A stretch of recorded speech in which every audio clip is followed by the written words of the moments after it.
It really is incredible when you think back, not that long ago, building even like a simple app meant getting lost in lines and lines of code. Oh, absolutely. A different world. But things have changed quite dramatically.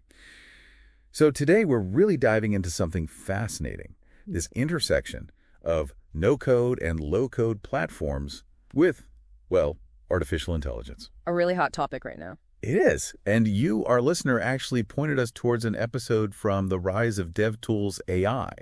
So our mission here is to really unpack how AI is transforming these tools, what it means for actually creating software, and how it's making everything potentially smarter and faster. Exactly. It's a pretty significant evolution, I think, with effects across the board. Maybe it makes sense to kick things off just by making sure we're all grounded. What are we actually talking about with no code and low code? Yeah, good call. Let's unpack that. For anyone maybe not deep in this space yet, what's the basic idea behind them? Right. So at their core, these platforms let you build applications with, well, much less traditional coding, sometimes none at all. Okay. They use visual interfaces, often drag and drop libraries of pre-built components, that sort of thing. The real difference, though, is usually about who they're aimed at and how complex the apps can get. Right. So no code. That's aimed more at people maybe without that formal coding background, like business users creating maybe simpler tools, automating stuff using visual blocks. Precisely, yeah. No code really empowers what people often call citizen developers. They can use these really intuitive interfaces to build things. Think of it like, I don't know, digital Lego bricks maybe? Oh, okay. I like that. Low code, on the other hand, it still uses visual tools, but it's generally geared more towards professional developers. Okay. It helps them build more sophisticated applications faster by kind of abstracting away a lot of the repetitive, boilerplate codes. It's still coding often, but just less of the tedious stuff. Got it. Okay, so different tools for different jobs or different users, but both trying to cut down on the heavy lifting of traditional coding. Now, this is where it gets really interesting, right? How is AI coming into this picture? How is it changing these already streamlined tools? Yeah, this is where you see a real sort of step change. AI's boosting these platforms in, well, several key ways. One big one is what you might call intelligent automation. Okay, like what? Well, imagine the platform kind of understanding the type of app you're building, and then it automatically suggests, say, relevant UI elements, or maybe even generates some of them just from a simple description you type in. Wow. So instead of me dragging every single button and field. Right. The AI takes a pretty good guess based on what you've told it you need. It just slashes that initial design time. Businesses can test ideas way faster, iterate more. That sounds incredibly efficient. Okay, so that's automation. What else? Well, linked to that, we're seeing AI-powered code generation, particularly within the low-code platforms. Meaning, if you hit a point where the standard drag-and-drop stuff isn't quite enough, you need some custom logic. The AI can actually help write that code for you, or at least get you started with, minimal manual input sometimes. Huh. So it's not just pre-built blocks anymore. It's like having an AI coding assistant right there. Pretty much, yeah. Bridging the gaps where the pre-built options run out. Okay, that moves it beyond just assembly into something more like intelligent partnership. Are there other ways AI is showing up here? Definitely. Another really significant area is AI-driven assistance and guidance. Guidance. Like Clippy, but actually useful. Hopefully much more useful. Think of AI analyzing your app as you build it. Okay. It could say, suggest user experience improvements based on best practices it knows.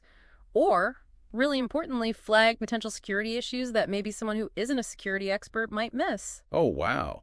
That's huge. Yeah, or even predict potential performance bottlenecks before you deploy. This kind of, proactive advice, it can make a massive difference to the quality and the robustness of what gets built, especially by non-developers. It's like having a little expert architect reviewing your work constantly. Okay, this obviously leads to the big question. I'm sure developers listening are thinking about this. If AI is doing more coding, more design, even giving guidance, what does that mean for traditional developers? For their jobs? Yeah, it's a super valid question, and it comes up a lot. From what the source material suggests and what seems to be the general consensus is that this is more of an evolution, not really a wholesale replacement of professional developers. So developers shouldn't hang up their keyboards just yet? Not at all. It seems that the shift is more about freeing them up from the, let's say, the more tedious, repetitive tasks that honestly eat up a lot of time. This lets them focus their energy on the really complex stuff, the creative problem solving. Designing sophisticated algorithms, architecting big scalable systems, driving actual innovation.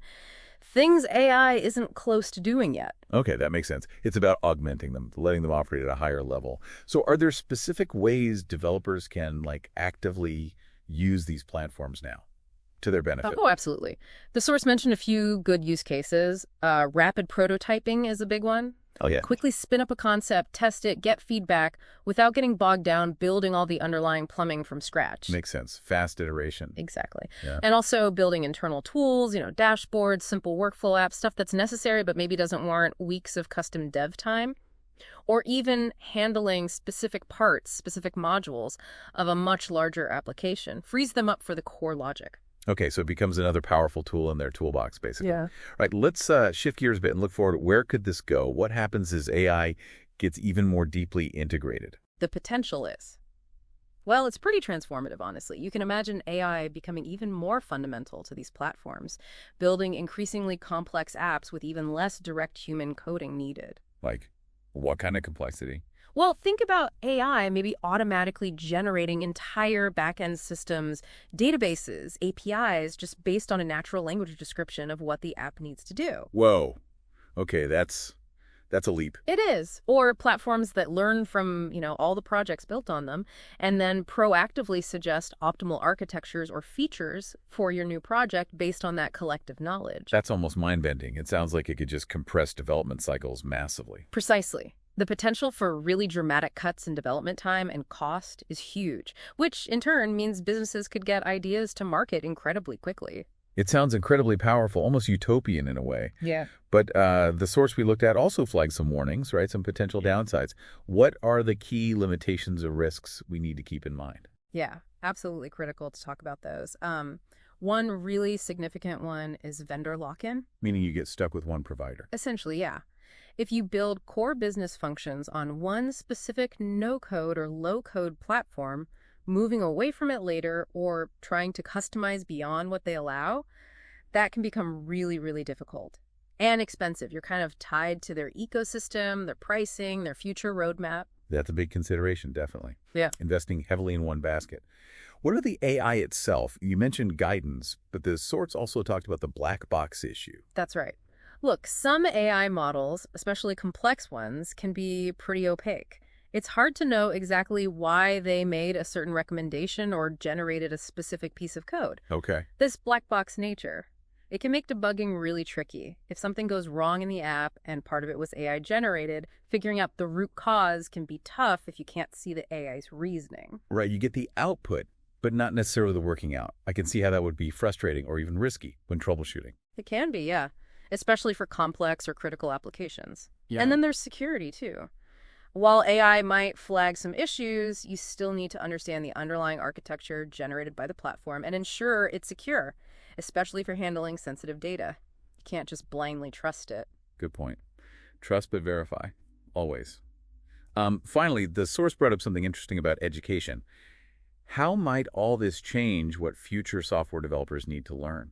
Yeah, that's a huge question, isn't it? If these tools become more capable, handling more of the low-level coding, does the traditional computer science curriculum need to shift? How so? Well, maybe the emphasis moves slightly away from just mastering specific coding languages and more towards understanding system design, user experience, prompt engineering for AI, knowing how to leverage these powerful tools effectively, and focusing on problem solving at a higher level. So different skills become more valuable. Potentially, yeah. It definitely raises big questions about how we best prepare people for what software development might look like in, say, 5 or 10 years.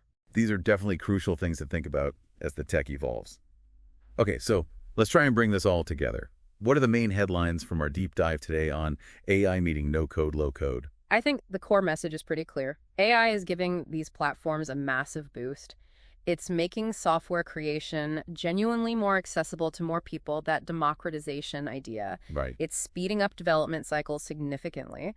And ultimately, it's helping foster more innovation by lowering the barriers to building things. And while we absolutely need to be mindful of the challenges, the vendor lock-in security needs, understanding the AI itself, the education shifts, the upsides, the potential benefits for just getting things done seem pretty substantial. Totally agree. It's about approaching it smartly, Yeah. being aware of the risks, but harnessing the power.